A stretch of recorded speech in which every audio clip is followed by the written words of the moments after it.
We welcome you to Soccer County, where USL League One is back. Westchester Soccer Club opening its home slate against the defending champions in one Knoxville. We say hello and welcome from the stadium at Memorial Field. Alongside Eric Dobransky, I'm Sam Goldfarb, and let's get a look at how our preseason power rankings stack up in USL League One. A one Knoxville side that did the double a year ago and surprisingly picked to finish atop the table, atop a number of expansion clubs that have cracked the top 8. Meanwhile, on the flip side of things, in the back 7, Westchester rounding out the bottom. They finished bottom of the table a year ago. The experts don't expect that to change, but as we know, the preseason power rankings never fully indicative of how things shake out on the pitch. This is a new look Westchester squad, Eric, and George Jokai is really shaking things up. And he takes over with a clear philosophy and wants this team to be organized defensively, very difficult to break down, which means clarity and roles off the ball. Last year, this is a team that only recorded 1 clean sheet and led the league in goals allowed, so they're looking for that collective performance off the ball. New head coach has overhauled the roster. 10 players from Westchester County in the fold. Here's one of those. He's a returner in Connor McGlynn. Yeah, Sam, he's going to be instrumental to establishing Westchester's identity. He's going to be that glue that connects the lines, keep that structure they want defensively, but then also identify when that defensive posture can turn into worthy attacking sequences. He was a key leader a season ago, a key cog in the midfield for the Golden Apple. On the flip side of things, one Knoxville coming off the best season in its young history, capturing the USL League One title for the first time in club history and doing it on home soil as the Players' Shield winners.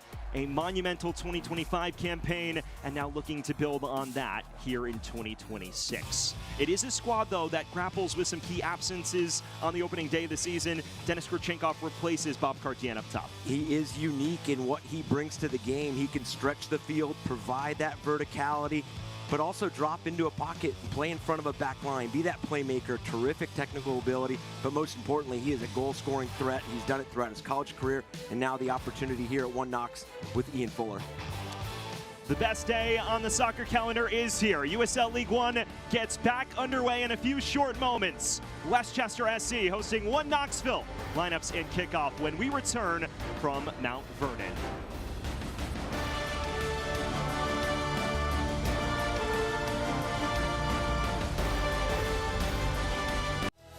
300. That's about how many events the Community Police Relations Foundation has done in just the last year. Tens of thousands of positive interactions between law enforcement and the communities they serve. We exist to break down barriers, to humanize the badge, to foster trust, understanding, and lasting relationships. It's changing how communities see the uniform every single day. Together, we can redefine the story and turn 300 moments of connection into tomorrow's 3,000. Eligible for Medicare? Here's a great new reason to be happy. You may qualify for money-saving programs that could lower your Medicare costs. Just talk to a Health First specialist about programs like Extra Help, Epic, and more. To learn how New Yorkers like you can save, call 1-844-434-6399. Health First Medicare Advantage Plans, where healthy starts. Come on, get happy.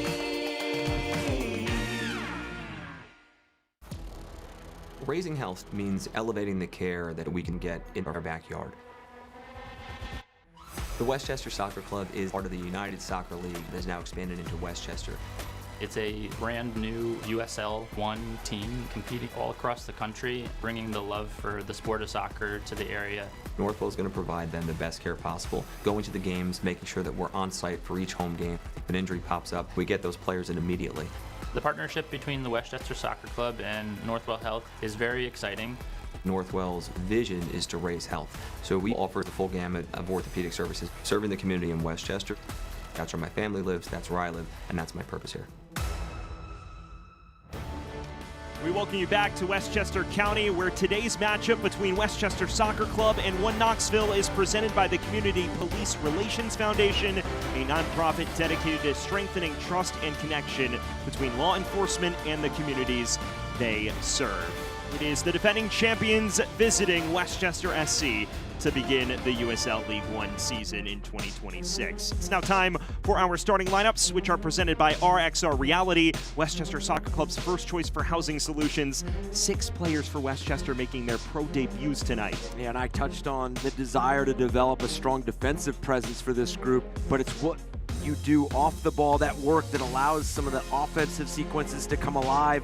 Coach Jokai emphasized that empowering players to express their skill sets in the attack, and that's going to be important for this group. And for One Knox, Ian Fuller in this group, they're looking to ramp up the intensity in 2026, and that is a scary thought. They feature a blend of key additions, Teddy Baker, John Murphy, their dual impact on matches, but also anchored by key returners in Fernandez and Captain Jordan Skelton.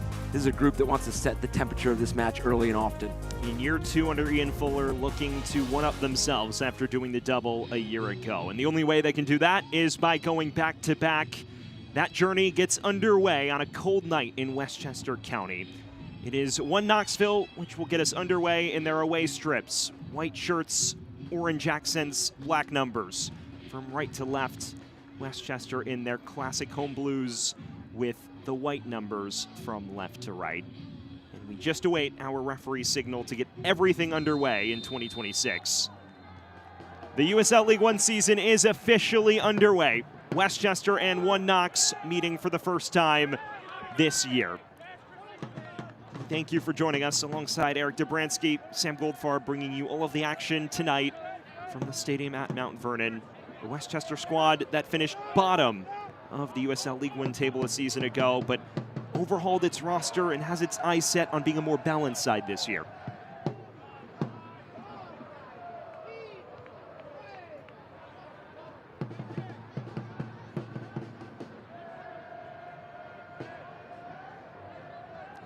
Knoxville looking to possess it. They lose out here, and this is McGlynn. He will be the key cog in the heart of midfield all evening for the Golden Apple. It's back to Matthias Molina, who makes his professional debut between the sticks. And Sam, for both these teams, when you open a season, match day 1, you've gone through a long preseason. You know all these players are prepped and ready to play somebody besides themselves. Obviously, you play preseason matches, but a game that is meaningful with all the unknowns that lend themselves to weekend openers. You want to add a hint of predictability to this match. You want to add what you look like off the ball, on the ball, start to really create some of that structure, establish some sort of rhythm. You're not going to get all of that rhythm in the first 90 minutes that you play of the season. So it's about stacking performances, starting to layer in what some of these sequences look like. Good touch here. This is Daniel Burko, the former Hofstra standout. Finds Miguel Diaz, another professional debutant. Powder. Foggy night in Westchester. Temperatures in the low 40s as well. As the Golden Apple surge forward again. It's an appetizing ball. Burko got a touch. Much needed intervention from Danny Fernandez. And the long range hit is wide, but that a strong start for the Golden Apple. It almost looked like if Burko could have drifted a bit farther towards that penalty spot, he could have put himself in a position to put that on frame. But good early attack from Westchester. Get your first look at Ian Fuller, the head man for One Knoxville. What a debut campaign it was for him a year ago. Doing the double, winning the Players' Shield and the league title. And talking to him, he mentioned how it will take time for the attack to come about. This is a squad that does lose about half of its key starters from a season ago and not fully healthy entering this fixture. But he says that they're focused on being defensively sound first, and then the attacking bit will come later. There's a good ball from Gouling.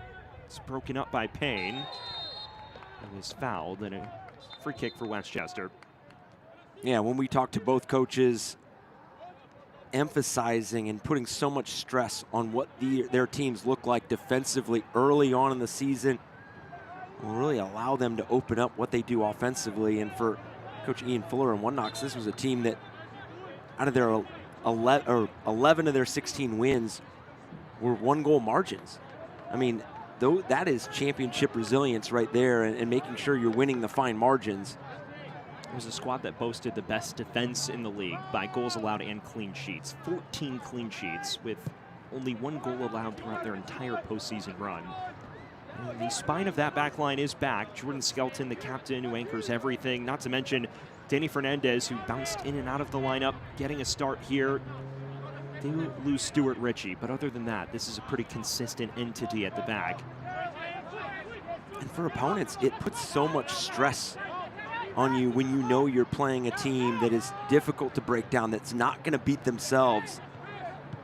You almost feel like you have to create that little extra to go find a go-ahead goal or find a goal at all. And sometimes that leaves you in some delicate situations and open and susceptible to some counters and susceptible to some goal scoring opportunities from the opponent. So you could feel it from both coaches. They wanted the structure to be there from day one and start to build off of that. Already an early corner here for One Knox. Kurchenkov's effort took a deflection, so sets up Teddy Baker here on the near side.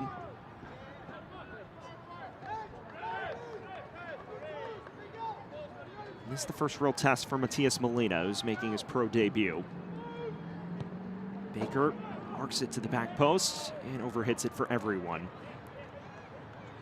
On the flip side of things, we've mentioned this Westchester squad undergoing tremendous turnover. A year ago, opting to bring in proven experience from USL Championship and USL League One. This year, George Jokai reinventing the wheel a little bit, bringing in younger players who have a proven track record of availability. Remember, this is a team a year ago that struggled with injuries and defensive solidity, and he's looked to address both of those things here in the offseason. Yeah, it was an absolute pleasure and thrill to talk to Coach Jokai in terms of how do you go about kind of structuring the principles and the values that you're going to live by in what we all know. This is a long journey. I mean, a season takes a lot of twists and turns. You're going to be faced with a lot of different challenges.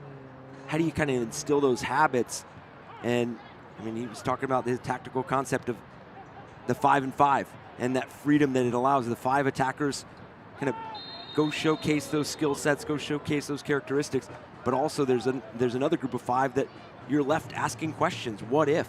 Making sure that you're ready for any sort of transitional moment.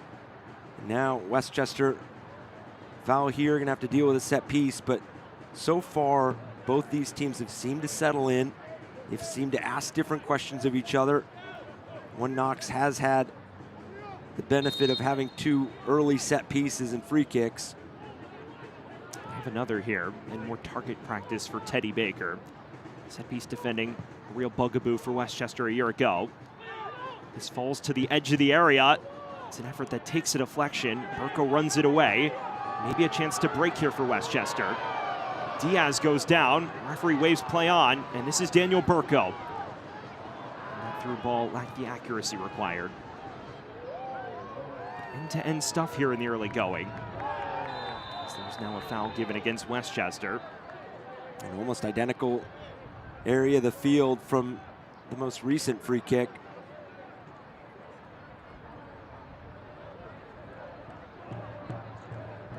And from both teams, and that's something that early on you can exploit some spaces when you're just kicking off a season. What areas of the field become available on these free kicks? What becomes available in transition when you regain possession higher up the field?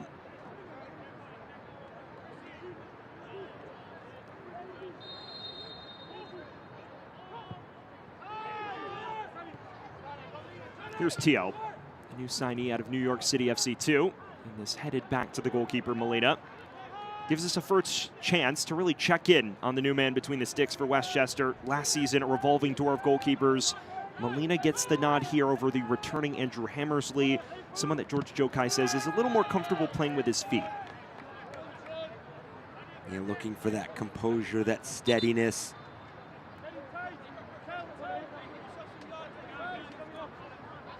Very word that on that previous challenge, Charlie Dickerson was booked, so not the best start to his professional debut.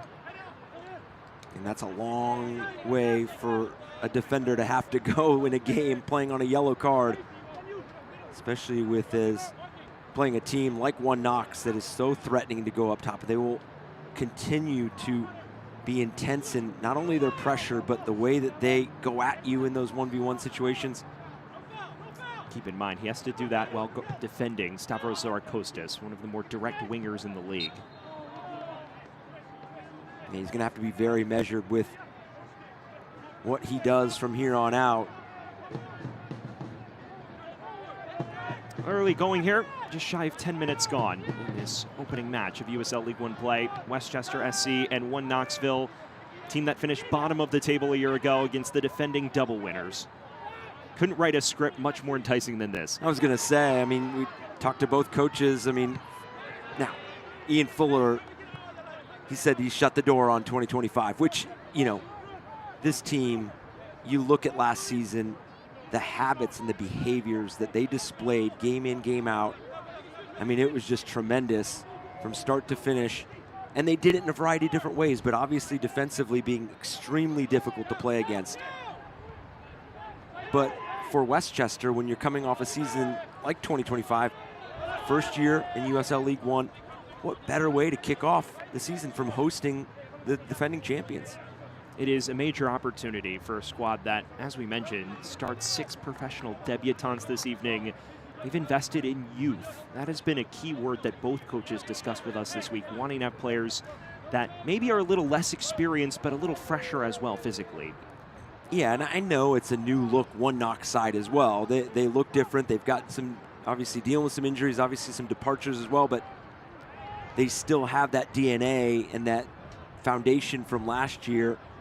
So for Westchester, it's going to be a good litmus test of where they sit right now and what that journey forward and what that path forward is going to look like. Early on, Westchester looking to ask questions of last season's best defense.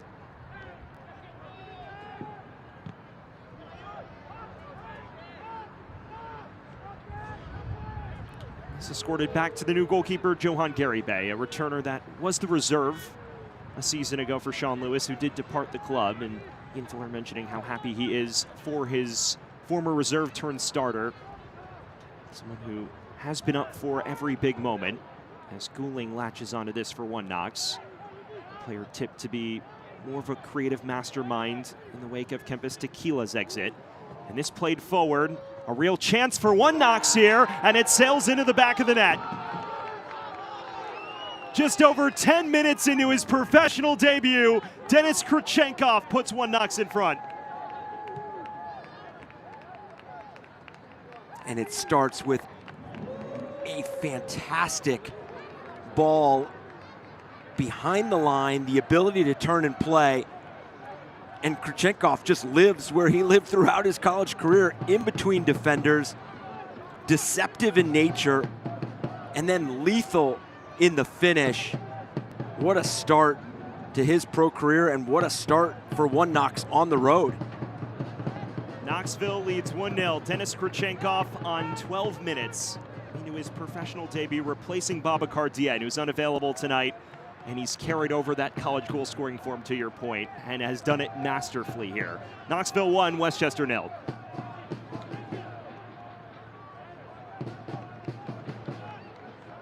Denis Krychenkov, someone who excelled in his 3 seasons at Davidson College. And I got the chance to talk to Mike Babs, the head coach, during his time there, and he mentioned there was professional potential with him. He goes to Charlotte, you get the chance to see him there, and carries over that goal-scoring form to a nationally ranked 49ers squad this past fall. And it seems like every leap up in level, he is ready for it. Well, and then you look at just the profile of Krychenkov, and he, you know, you look at it and he checks all the boxes. But you add the technical ability, you add the awareness off the ball. He is a handful to deal with, and he is his movement off the ball just makes a back line have to be annoyed in terms of how much you have to pay attention to him. And now you see him operating in front of that back line, which now allows his teammates to kind of climb that field, play in progressive areas. This hooked forward, Chris Teo chasing after it. It's a low cross towards Krychenkov. It's not dealt with. And that's a tremendous save from Molina. It was nearly 2 in a blink. Mikkel Gouling with a golden opportunity that goes begging. And you have to like the rhythm that One Knox is playing with, because some of the attention is starting to gravitate towards different players on the field, and then Guling finds himself with that late arrival. Gets a fantastic touch on it, but met by an even better save by Molina. So a corner here as this comes in within swing. Molina away, falls to the edge of the area now. John Murphy Jr. figured he should also have a pop. That sails over.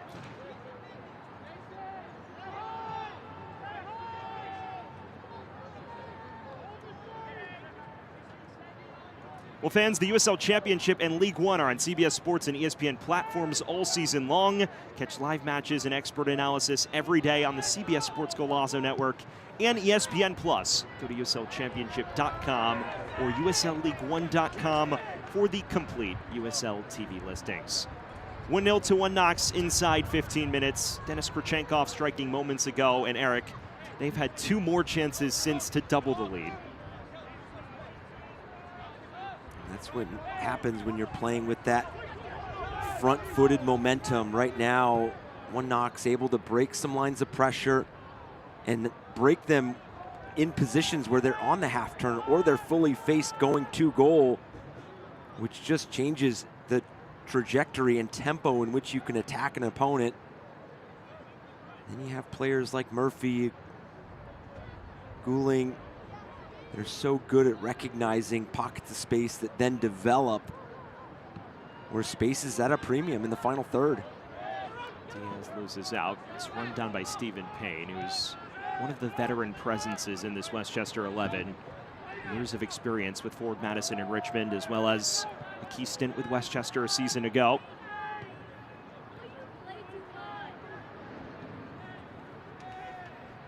Now it's important for Westchester to just steady the ship. They've looked a little wobbly since the opener. And I agree with you, Sam. This is going to be interesting, especially early on in the season. How do you manage the next 10, 15 minutes as this first half wears on? You've given up the goal. How do you kind of settle in now? Dickerson gives it away rather loosely. Well, fans catch a very heart-pounding moment at Westchester's home stadium at Memorial Field in Mount Vernon. 2026 season tickets are on sale now, offering flexible payment plans, priority access, discounts, invites to exclusive events, and much more. Don't miss out on an unforgettable season of fun, friends, community, and soccer. Visit WestchesterSC.com to become a 2026 season ticket member today. Another whistle sounds against Westchester. 1 Knox beginning to rack up the free kick count here. There were moments of promise for Westchester in the opening 5 or so minutes, but since then, Knoxville has snuffed out any resistance, and I'm sure that man is overjoyed with what he's seen so far. Yeah, you mentioned it just a few moments ago. Since the goal, 1 Knox has put the foot on the gas and have made sure that once they do regain possession, that they're able to play forward. A lot of the times when you win possession, you have teams that tend to look sideways, backwards at a high clip. This is a team that once they regain possession, it's how do we get forward? How do we find somebody in higher space? Good movement from the front, good movement throughout the midfield. This is given away cheaply, and here is Daniel Burko, who has yet to influence the match. He's brought down just outside the area, and the question is where that foul occurred. As of now, the fans are celebrating like maybe a spot kick's been given. Well, Eric, let's make sense of this. Razor-thin margins, Skelton in disbelief. And as we're praising this team settling in early part of the season, Skelton one with the turnover and then follows Burko all the way down the edge of the 18-yard box, and referee awards a penalty here. That looked awfully close. Well, Skelton was left dumbfounded, and this a golden chance for Westchester to equalize from 12 yards. And it's Connor McGlynn who stands over this penalty. J.C. Obregon, of course, was the go-to penalty taker a year ago. So now the onus falls on McGlynn in the wake of his departure this offseason. It would be significantly against the grain, but it is a major chance for Westchester to neutralize that opener. McGlynn against Gary Bay. McGlynn drives it in. And Westchester, despite having no sniffs of the goal, finds themselves level.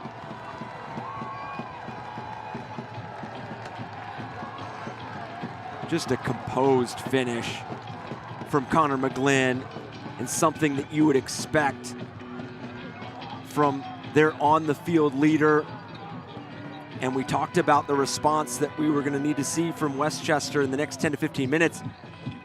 When you have some limited opportunities, create them. And Burko put himself between the ball and the defender on one of those turnovers, knew that the options going forward were going to be limited because he was up there pretty much by himself. And then Connor McGlynn, deceptive in nature in the way that he approached that ball, and then composed in the finish.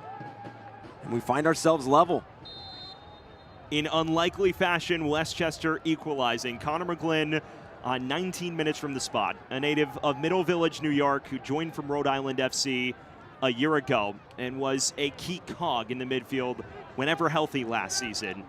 George Jokai highlighting him pre-match as their spiritual leader, especially in the wake of J.C. Obregon's departure to the championship. And what a start to his season, stepping up from 12 yards and not making any mistakes. And you just have to wonder now how that alters the mentality of one Knoxville. They've been on top the entire game and suddenly pegged back. Have a chance to ask questions with a throw.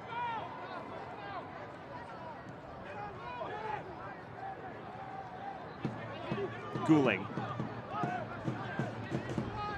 Fernandez. We lost track of which line was the end line there.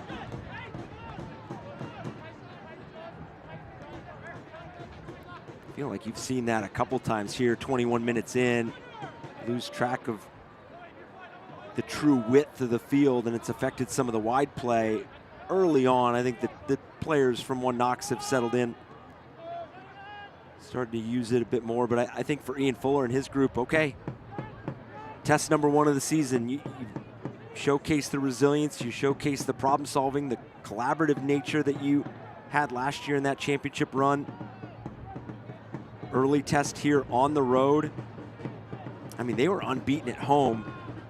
Their 5 losses all came on the road, so an area that probably Ian Fuller and this group want to not necessarily rectify, because you only have the 5 losses, but it is definitely probably an area that they want to be able to travel. They want to be able to get results away from home and make sure that they're able to attack. Sarakostis plays this in, a Krachenkov, and in a blink he puts them in front.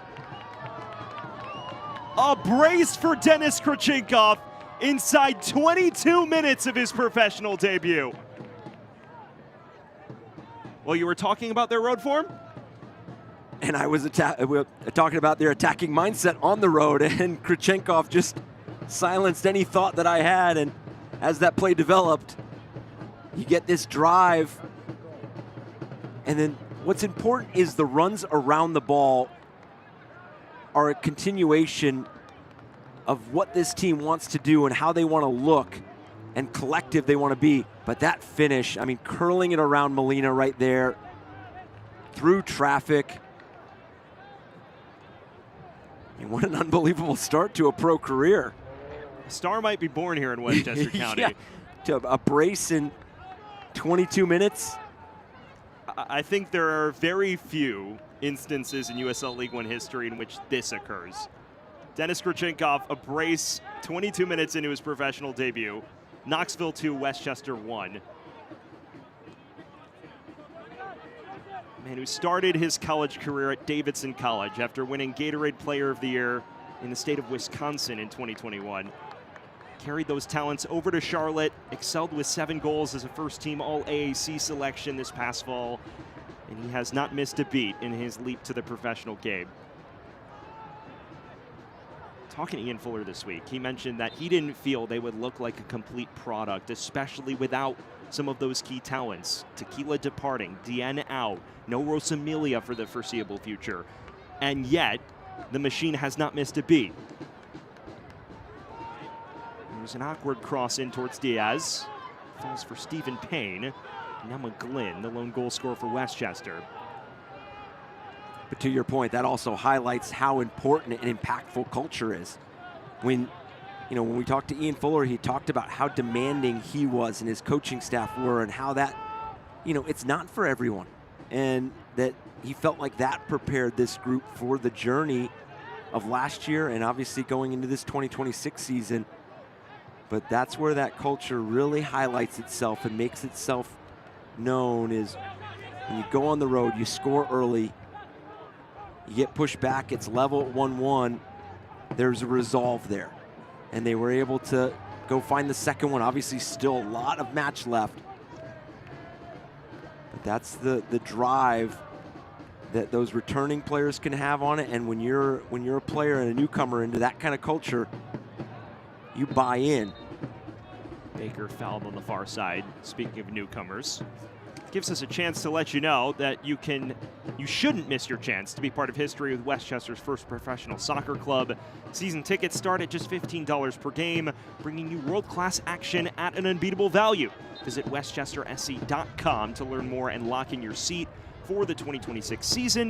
2026 Westchester SC season tickets are on sale now. 25 minutes gone. The scoreline reads Denis Krychenkov 2, Westchester Soccer Club 1. We thank you for joining us. It is a loud crowd here in Westchester. The 914th Infantry out in full force to support their boys in blue. Unfortunately for them, they've been treated to a masterclass of striking excellence on the opposite side. And Westchester has yet to establish a true foothold in this. They give it away again. And another chance brewing. Zarakostas this time. It comes off the boots of Timchenko and out for a corner. Well, fans, all corner kicks are brought to you by Ice Air, keeping Westchester cool and comfortable. Yet another corner for Knoxville. And Zarakostas has been active. He's been on the ball. He had an assist on that latest goal by Krychenkov. Heavy involvement. Drew the yellow card early on in this first half as well. Another corner for Teddy Baker to test this Westchester defense. This time without swing. Comes out to Tio. Clips it back in. High arcing cross towards Krychenkov, and the ball went out of play before he could test Molina. It seems like he's in all of the right spots at the moment.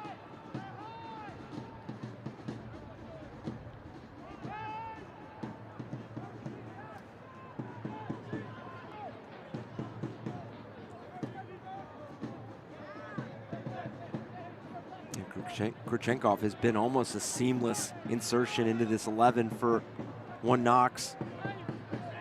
Has the 2 goals, but Teddy Baker has the assist on the first goal. So 2 new additions to this roster and making their presence felt. It's a heavy challenge on Stephen Payne, and a yellow card will surely be brandished for that. It's Mikkel Gouling, the first Knoxville player in the book.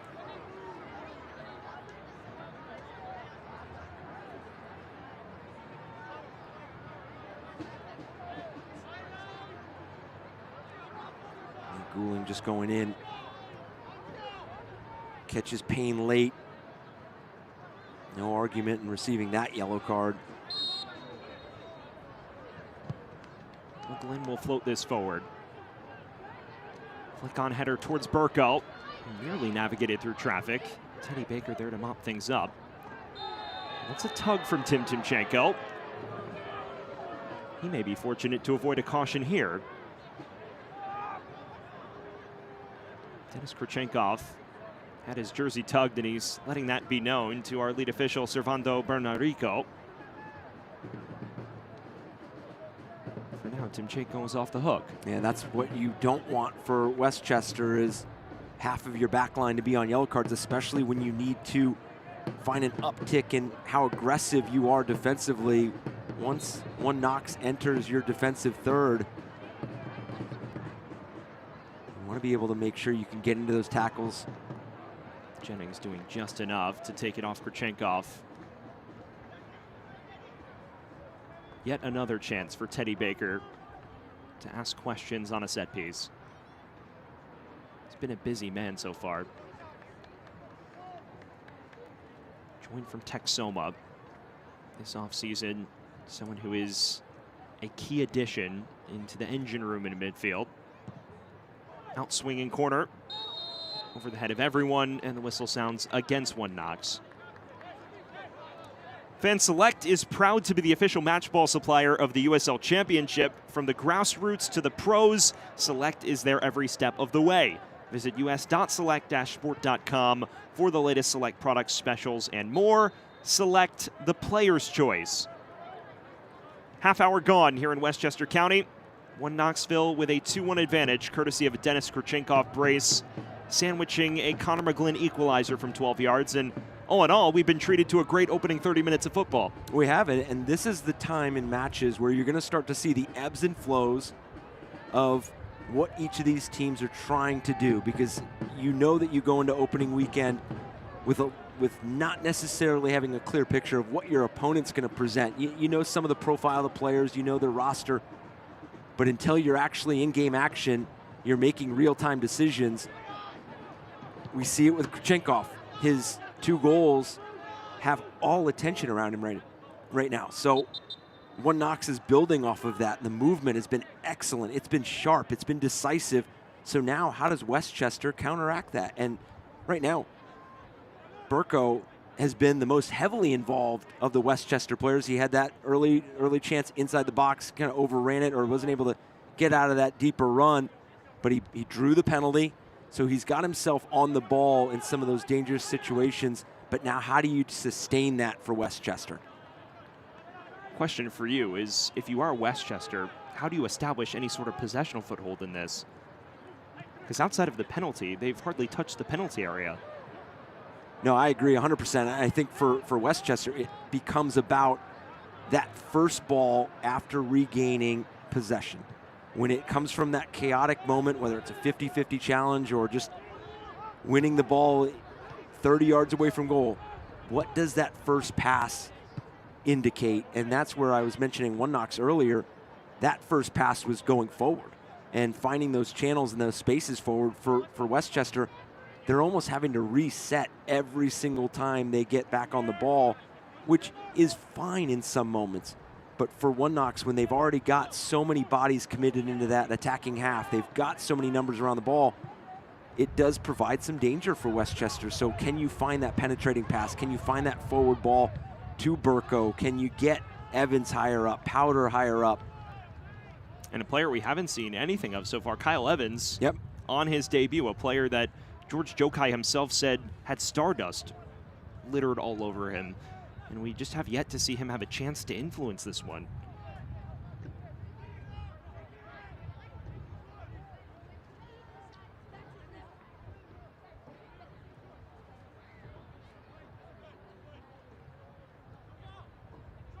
Kurchenkov.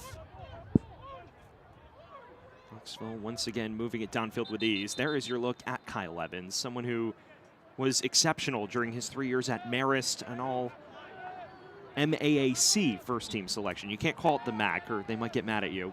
Someone who's exceptional between the lines, came off a tremendous campaign in 2025 in which he produced his best goal output.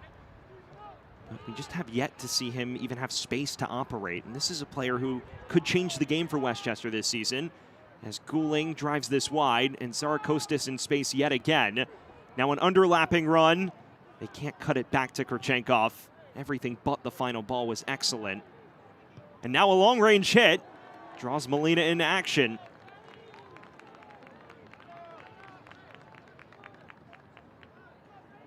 And that right there, that sequence was a prime example of what One Knox has been able to do here in the first half. Break that big line of pressure, then open themselves up to find some space. Obviously, that passing range right there to Zarakostis was tremendous and really accelerated what One Knox was able to do, earning this corner. But you gotta squeeze that space if you're Westchester. Baker again, in-swinging ball. It's not quite cleared. Tio back in. headed back across and just over. And they continue to knock on the door for that third. Well, fans, this brief pause gives us an opportunity to let you know that 2026 Westchester Soccer Club season tickets are now on sale. Don't miss your chance to be part of our historic inaugural season at Memorial Field in Mount Vernon. Catch all of the action and all of the fun starting at just $15 per game. Tickets are selling fast. Visit westchestersc.com for more information. It is a tremendous product, Westchester Soccer Club, in its second year of existence.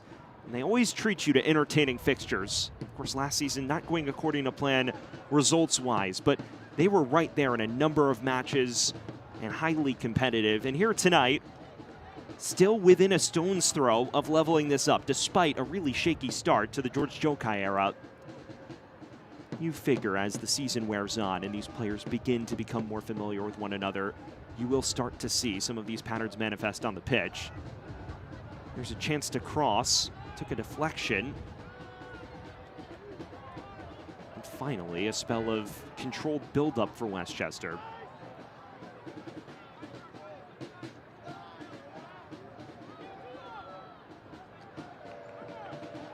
Jennings. Dickerson. Played out wide. This is Jimenez making his debut for Westchester and winning a free kick.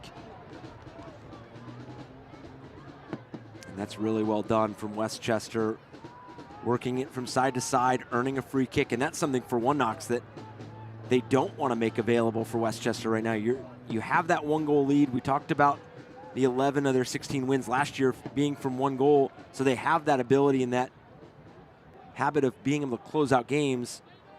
But you don't want to give free kicks this deep in the defensive third, especially when you have not conceded a lot of opportunities.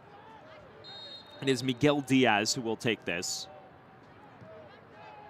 Floating it in. Flicked on towards the back stick. Fell briefly for Timchenko, who went down in the area. The referee waving away any appeals immediately. And that right there highlights why those deep free kicks are so dangerous. Even if it doesn't create something that ends up on frame, you have so many bodies in and around the box. Ball bounces up, hits a hand, you get into a silly tackle, you've created something for the opponent. So for One Knox, can you limit those chances? Fouls are going to happen, but can you make sure that you're structured and your belief and your commitment defensively in those moments? See this ball bouncing, and now anything can happen, and you see Timchenko getting on the end of it and pleading for the foul. Never a penalty, surely. Timchenko is one of those new additions that George Jokai raved about in our pre-match phone call. Said he's the defensive leader, someone who's slotted into the back line despite being a rookie and has been the vocal presence they need to organize things. They've needed him tonight because they've been under fire.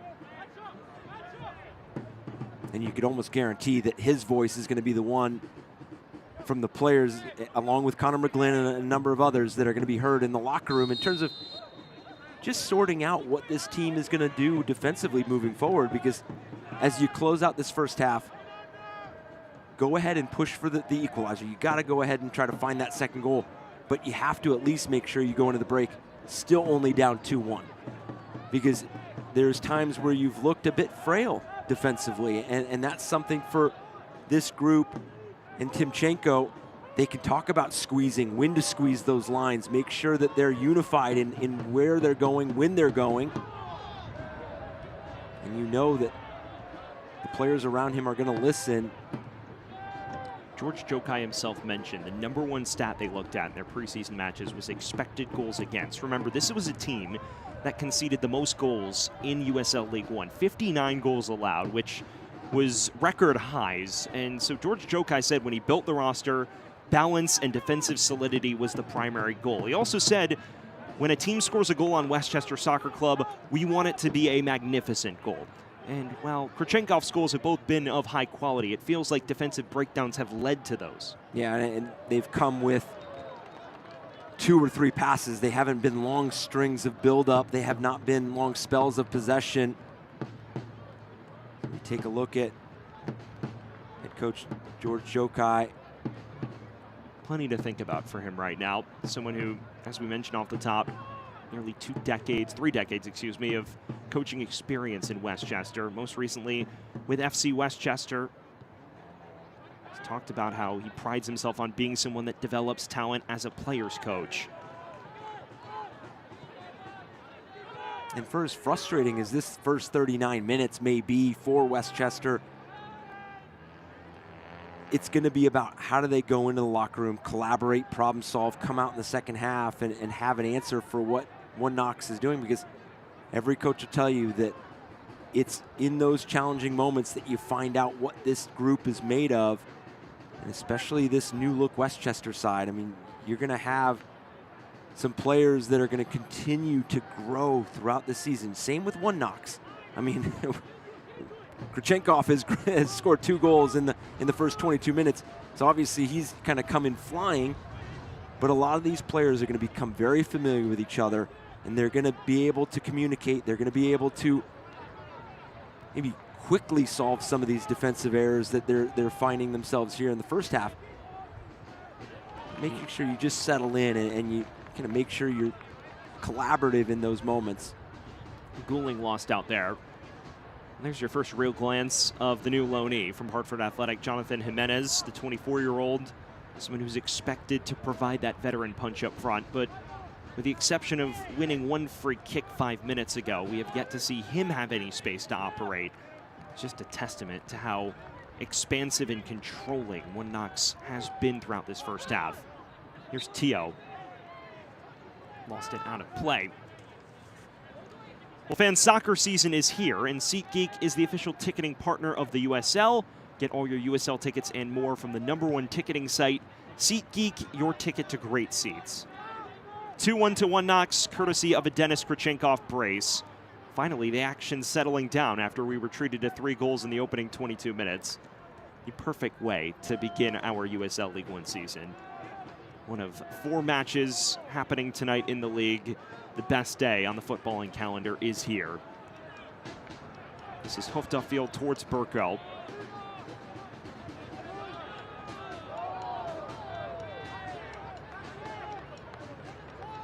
You just feel the frustration with Westchester. Every 50-50 duel not going their way at the moment.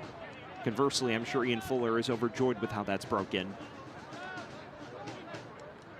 And it has to be overjoyed with the response from conceding the goal. Had a lot of the momentum, had a lot of the chances going forward. Concede the penalty, well taken from Connor McGlynn, equalizes. But it only takes a few minutes later to get back into that rhythm, get back on the front foot. Dickerson. Diaz. Looking to drive towards the byline. Has it knocked away cleanly according to our referee. Knoxville unable to play out this first extended spell of buildup we've seen. Powder.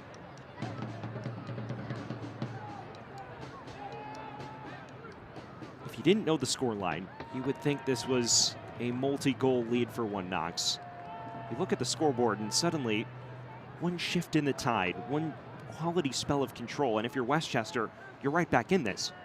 And that's how beautiful this game of football is. It's so delicate. You can be dominating possession, you can have all the metrics and all the statistics, XG, everything going your way, and it just takes one moment, one special play to either equalize, change the game, redefine it. And that's what Westchester is leaning into right now. Can they take this into the break, if not find the equalizer, make some adjustments? It just seems like on the ball, they have a bit of hesitation. It just, almost every pass is kind of hit with a question mark in terms of, is this going to be something that springs us going forward, or is it going to be something that we now have to absorb and get compact and defend? And as you see this game wear on, you want to see that bravery in play, that freedom that Coach Jokai had mentioned in our call, that he wants those qualities to come out in the attacking half. It almost feels like they haven't gotten McGlynn on the ball enough. Yep. Someone who could maybe settle everything in midfield.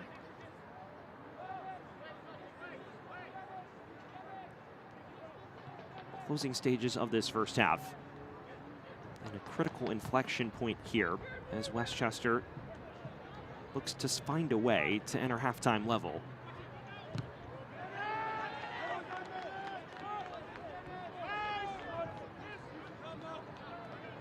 And that's going to be another piece for Kurchenkov as he looks to build upon not only the start of scoring goals, but what does he provide this team leading the line defensively? You see that deflection there. That down press, the repress, so important. It used to be the positions where you almost feel like you didn't have to defend in some moments. That is so far from the case in what this game has evolved into. If you're a defender, you are an attacker. If you're an outside back, you are a wing player that gets involved, gets services off. If you're a forward, center forward, you're pressing center backs relentlessly. McGlynn floats this wide, and on cue, Dickerson ranging forward. Here's Diaz. Has Dickerson to his left. Diaz cutting inside. His effort deflected, and Gary Bay called into action for the first time since the penalty.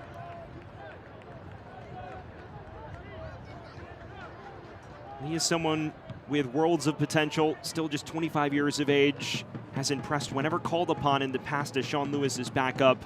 And as the starter so far, hasn't really put a foot wrong, although hasn't truly been tested. As we get a look at our stoppage time, which is presented by Meager & Meager, 3 minutes separate us from intermission. In this final 3 minutes, if this scoreline stays the same, for One Knox, it would be about pushing to find that third goal. How about this ball from McGlynn? Sorry to cut you off. No, that's exactly what Westchester now wants to do, is add a bit of that verticality. We've talked about it. Connor McGlynn not able to maybe get faced up and attack players on the dribble and maybe with his passing range. Evans, Powder, how do you kind of get that mix going with this team offensively? You sprinkle in some vertical play. I mean, can you stretch this One Knox side? Can you start to create some of that space then for your midfielders to operate in?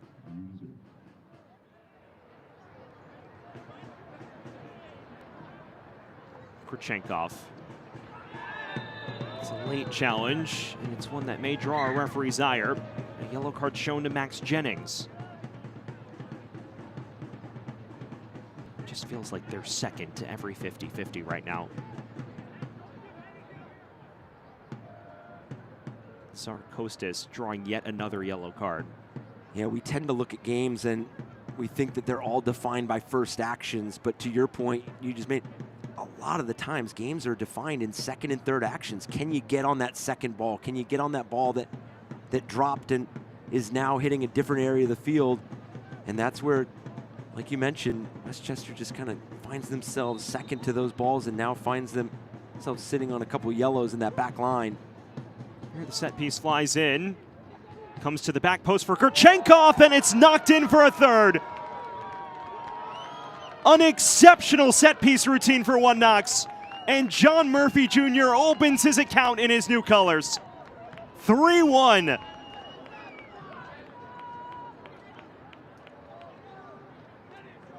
Set piece defending, Eric. And this is just ruthless from One Knox. You get a deep free kick, and we've seen it a number of times. Kurchenkov drift off to that far post, let a lot of that traffic catch the eye of the defenders, keep them central. He drifts to that far post, gets on the ball, and that's that technical ability to bring it down. And then John Murphy, just opportunistic in where he was operating, knows that he just needs to get the slightest of touches and deflections, get that on goal. What a first half for not only One Knox, but the newcomers for One Knox as well. Kurchenkov with a brace, Murphy with the third, and in the critical inflection point of the match, Knoxville adds that crucial goal to provide that cushion. John Murphy Jr., a veteran of USL League One, 2 years with Forward Madison, and what an engine he was. Now Kurchenkov strolling forward. Can't find Zarakostas. Get the sense that this is probably the final foray forward of the first half. Baker, Zarakostas driving at Dickerson, and this time the attacker is penalized. Spoke so much about the importance of remaining within a goal, especially with the way this match has unfolded. And just before halftime, Westchester concedes from a set piece. And John Murphy Jr. finishing in style as well.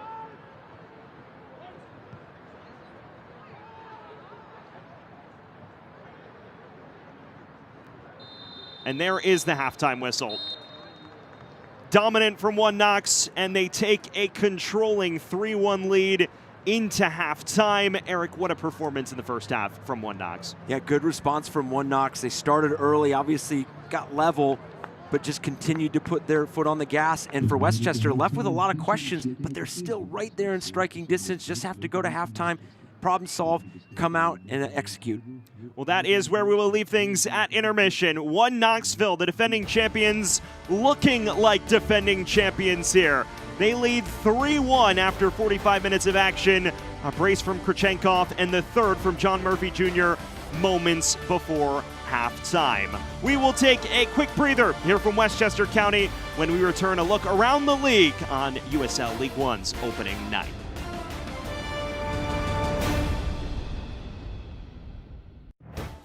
$300. That's about how many events the Community Police Relations Foundation has done in just the last year. Tens of thousands of positive interactions between law enforcement and the communities they serve. We exist to break down barriers, to humanize the badge, to foster trust, understanding, and lasting relationships. It's changing how communities see the uniform every single day. Together, we can redefine the story and turn 300 moments of connection into tomorrow's 3,000. Eligible for Medicare? Here's a great new reason to be happy. You may qualify for money-saving programs that could lower your Medicare costs. Just talk to a Health First specialist about programs like Extra Help, Epic, and more. To learn how New Yorkers like you can save, call 1-844-434-6399. Health First Medicare Advantage Plans, where healthy starts. Come on, get happy. Raising health means elevating the care that we can get in our backyard. The Westchester Soccer Club is part of the United Soccer League that has now expanded into Westchester. It's a brand new USL One team competing all across the country, bringing the love for the sport of soccer to the area. Northwell is going to provide them the best care possible, going to the games, making sure that we're on site for each home game. If an injury pops up, we get those players in immediately. The partnership between the Westchester Soccer Club and Northwell Health is very exciting. Northwell's vision is to raise health, so we offer the full gamut of orthopedic services, serving the community in Westchester. That's where my family lives, that's where I live, and that's my purpose here. And we welcome you back to Westchester County, where at halftime, One Knoxville, the defending champions, lead Westchester by a 3-1 scoreline. Well, a lot has changed in the USL this offseason. How about we learn more about the expansion clubs in USL Championship and USL League One?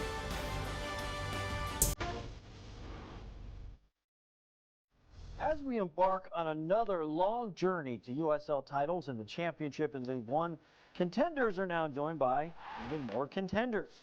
2026 opens the door to 7 new clubs, 2 in the Championship, 5 in League One. Sporting Jacks and Brooklyn FC joined the Eastern Conference in the Championship, increasing the league total to 25 clubs. And another record for League One, with AC Boise, Corpus Christi FC, Fort Wayne FC, New York Cosmos, and Sarasota Paradise matching the expansion record of 5 teams just last year. It makes an interesting challenge for all League One teams with playoff expectations, beginning with defending champion One Knoxville. And head coach Ian Fuller loves the challenge. What is different this year about preparations for expansion clubs, which means more travel, more talent coming into the league? Yeah, you have to be ready for anything in this league. Yeah. Almost every league in North America is like this. You're going to have expansion teams, a lot of different players. We've got a lot of new players, and we're going to face a lot of new players in the league, and some new clubs and some new venues. It's kind of just the trickiness of this league. Do teams coming in just because they're new doesn't mean they're at a disadvantage against, well-oiled teams like yours? No, certainly you've got coaches that have coached in the league and done really, really well come in and with expansion teams. So you know, you've got a lot of players that have played in the league and played in higher leagues. They're going to have some really difficult opponents, even though they are expansion teams. Last season, FC Naples finished 4th in the League One standings, one of 2 expansion teams to make the postseason. A tough task for new clubs this year as League One grows to 17 clubs. Oh, what a strike!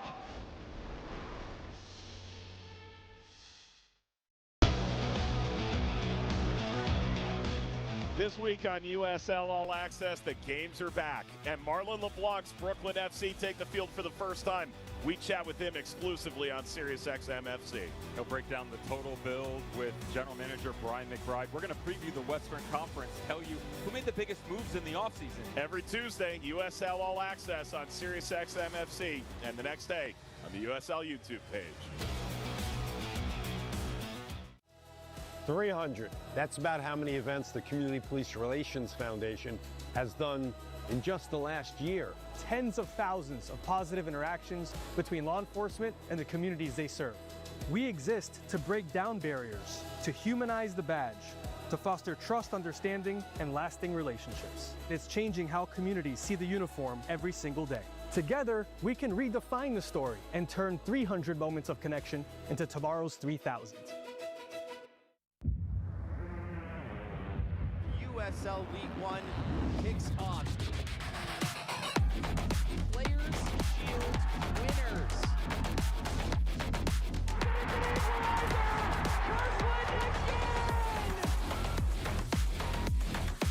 He does it again. Their first ever goal in club history.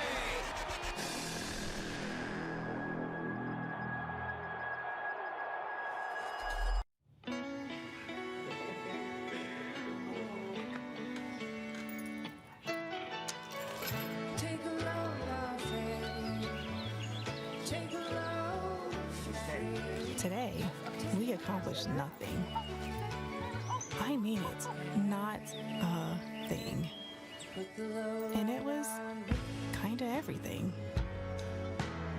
This spring, stay 3 nights and get a $50 Best Western gift card.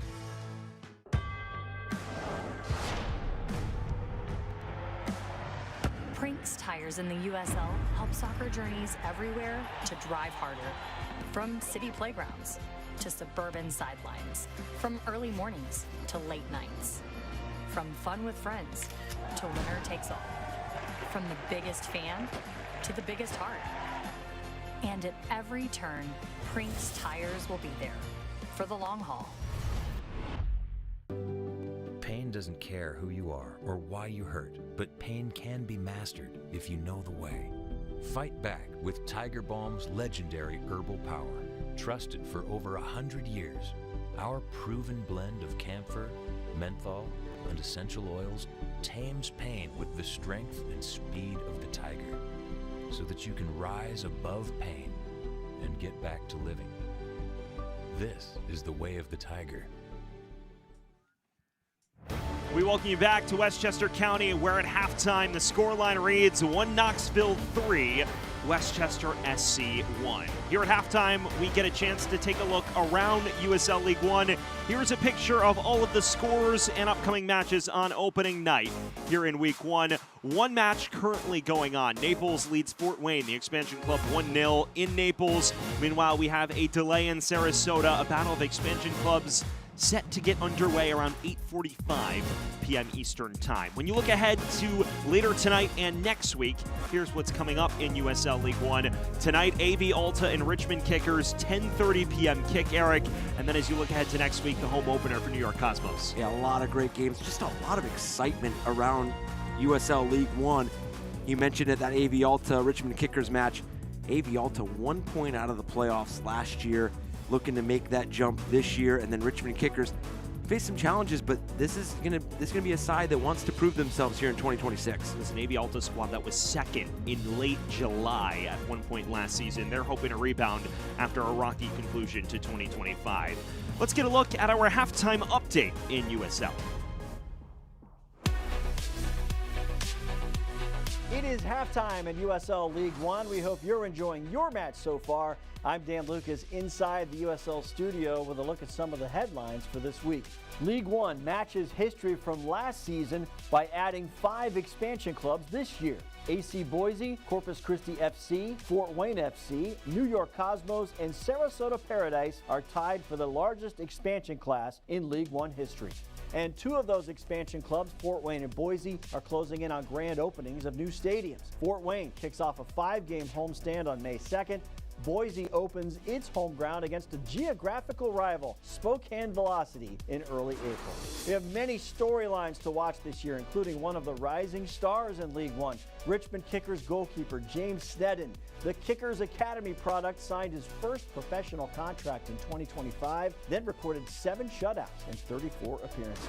All right, over in the USL Championship, upcoming matches presented in Spanish on 2DN beginning next Saturday at 4 p.m. Eastern start. Detroit City hosting Brooklyn FC. Then Wednesday, the 25th, Lexington FC hosts Brooklyn at 7 Eastern. And on Saturday, the 28th, another 4 p.m. Eastern match at Detroit City, this time against Charleston Battery. I'm Dan Lucas inside the USL studio. Let's get you back to your match for the second half. Eligible for Medicare? Here's a great new reason to be happy. You may qualify for money-saving programs that could lower your Medicare costs. Just talk to a Health First specialist about programs like Extra Help, Epic, and more. To learn how New Yorkers like you can save, call 1-844-434-6399. Health First Medicare Advantage Plans, where healthy starts. Come on, get happy.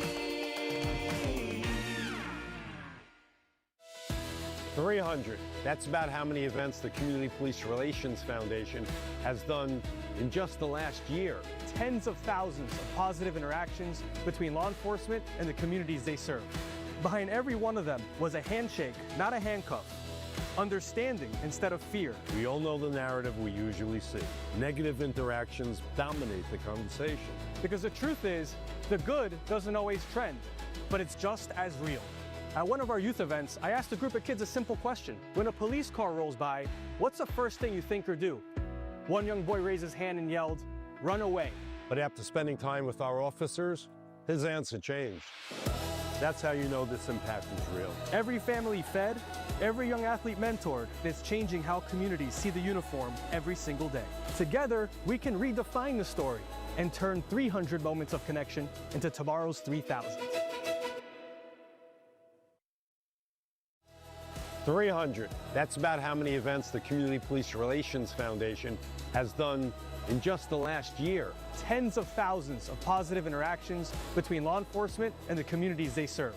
We exist to break down barriers, to humanize the badge, to foster trust, understanding, and lasting relationships. It's changing how communities see the uniform every single day. Together, we can redefine the story and turn 300 moments of connection into tomorrow's 3,000.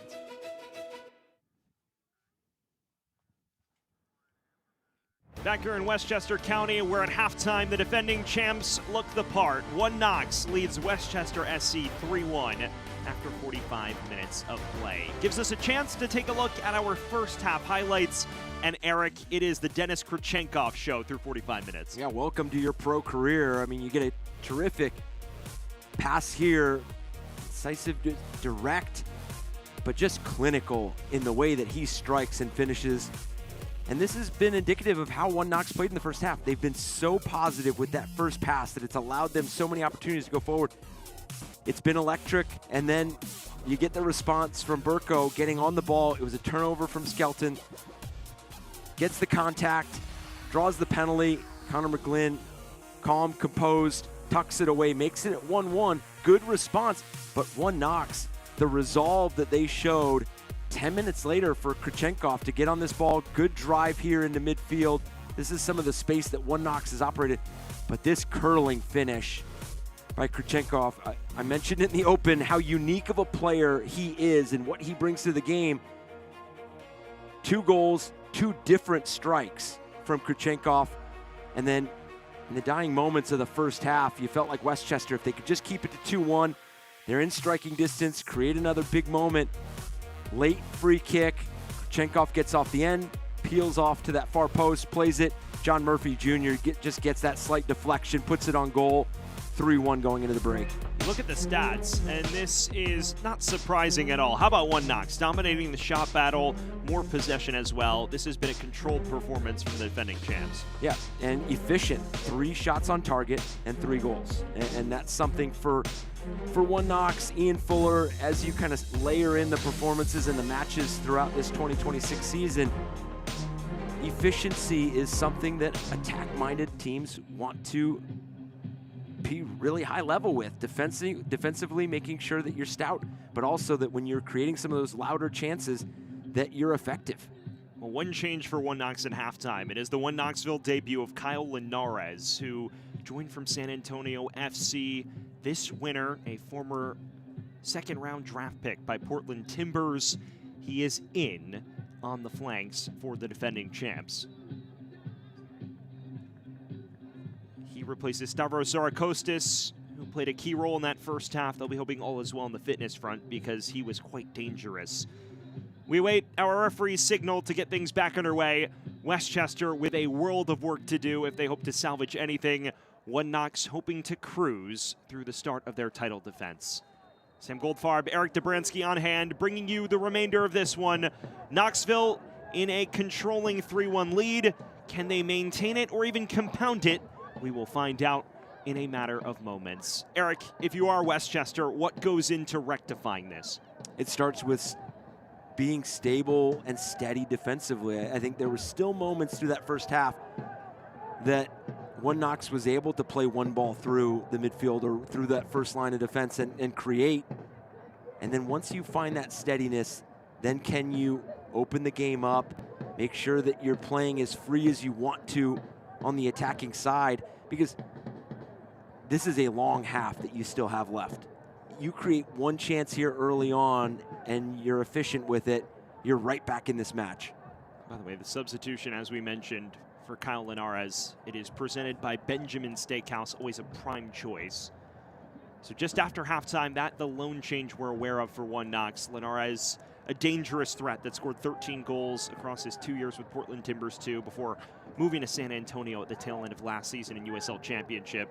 Now his opportunity with One Knox.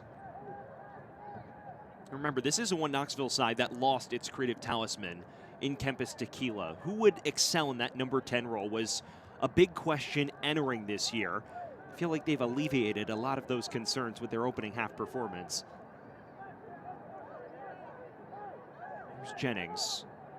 Westchester just looking to establish some semblance of control in this one. And to your point, Sam, what you've seen from One Knox is a fluid mindset on and off the ball. On the ball, their ability to be decisive in the movement, be interchangeable, has been difficult to pick up for Westchester. And it's not only going to be Westchester that struggles with that, it's going to be other teams if you're able to continue to build off of that movement. So you have to be excited. If you're a fan of One Knox, you're Ian Fuller, this group has already looked in rhythm, in sync, very compatible with where everybody's located and the way they're working off of each other. Helps when you have a rookie storm onto the scene and produce one of the best opening halves of a professional debut you've probably seen in this league, or up there. Yeah, you get 3 touches in the final third, you have 2 goals and 1 assist. I mean, not too shabby of a start for a pro career. The second finish of Kurchenkov's, the quality on that. You watch it back, I think there was a nutmeg involved with it as well. It was just straight up remarkable. Here's Timchenko carrying things forward for Westchester, and this is kept in play by Miguel Diaz. That's an errant ball from Dickerson, who's not on the same wavelength as his counterpart, and Kurchenkov strolling away. He's on a hat trick and running at the Westchester back line, and the unselfish approach doesn't pay dividends that time. With the way he's playing, you can't help but think he should have shot it. Yeah, it almost looked like Molina was far enough off his line that you could have probably taken a glimpse and maybe chipped it over, but decided to be patient, let some runner join. But well defended from Westchester, able to slow that ball down. Obviously the first ball kind of broke in behind, but Those are going to be the defensive plays that you want to grow off of if you're Westchester. Some of those recoveries. All that emphasis on the 5-and-5, having 5 behind the ball at all times to better suit yourself to handle transition opportunities. And when you evaluate how Westchester unfolded a year ago, a side that was extremely expansive, loaded with attacking talent across the board, but often got caught on counters, that approach does make sense. Fortunately for them, they've been caught on a couple of quick breaks regardless because of individual brilliance. But you see the points of emphasis starting to manifest themselves.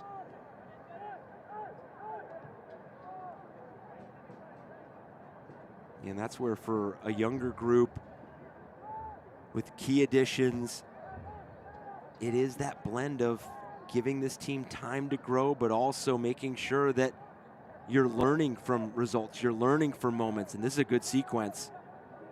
Payne driving ahead for Westchester, and once again an intervention from the back line of one Knoxville does the job. And now the whistle sounds against Kurchenkov. No, it doesn't. He just loses out, it seems. McGlynn. Payne. Even without J.C. Obregon, the reigning Golden Boot winner, this is still a Westchester team with tons of talent. Noah Powder, someone who we haven't been able to speak about much today. Stephen Payne, a proven fullback in this league.